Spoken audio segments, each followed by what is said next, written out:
Ісің сәтті болып, жолың ашылып, ел аузына ілініп, алдыңғы қатарға шыға бастасаң, аяқ астынан досың да, дұшпаның да көбейеді екен.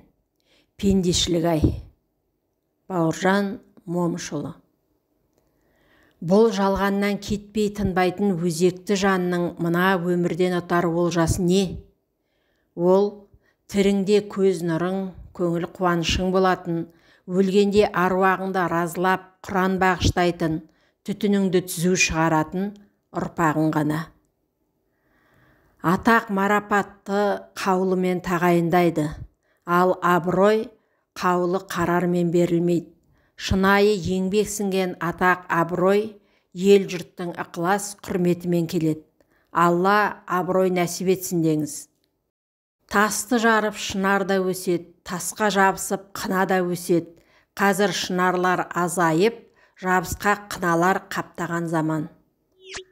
Әділетсіздіктің тасы шекеге тие берсе, адам амалсыздан қатыгез болады. Дүниенің тұтқасын бір өзі ұстап тұрғандай аспандаған адам тірі жан құтыла алмайтын, жаратқанның тұзағы мойнында тұрғанын қалайша ойламайды екен. Адамдарға жағу қиын. Суырылып сөйлеп кетсең, аузы жабылмайтын тақылдақ дейді. Аузыңды басып үндемей жүрсең, айтары жоқ ақымақ дейді. Қолына тізгін шылбырдың шеті тисе болды, жақыны алыс, туысы жат болып шыға келетіндер дүниенің дөңгелек екенін білмейтін шығар сірә.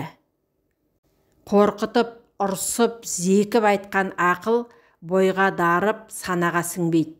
Іштей қарсылық туғызып, соңы өшпенділікке ұласады. Кісіге нақақтан айтқан бір ғайбатың өзің жасаған көп сауабыңды жойып жібереді. Өйткені сен күнә істедің. Әйелің санасыз болса, сырттан дау да, жау да іздеме. Ақылсыз әйелге біткен сұлу ажар қасиетсіздікке ұрындырады. Ондай санасыздар келбетін көрсеткенімен, зердесін көрсете алмайды. Өйткені зерде жоқ. Әйеліңді айтып мақтана берме. Басқа да жақсы әйел көп. Олардың қырсығы ұстайды.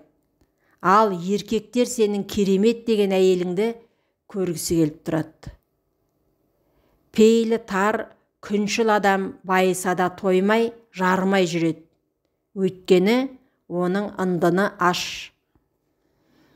Байлық пен биліктен көзің тұнып, астамсып аспанға секірсең де, түпкі мекенің мен жатар орның жер. Пендеден пейіл қашса, берекемен қоштаса бер.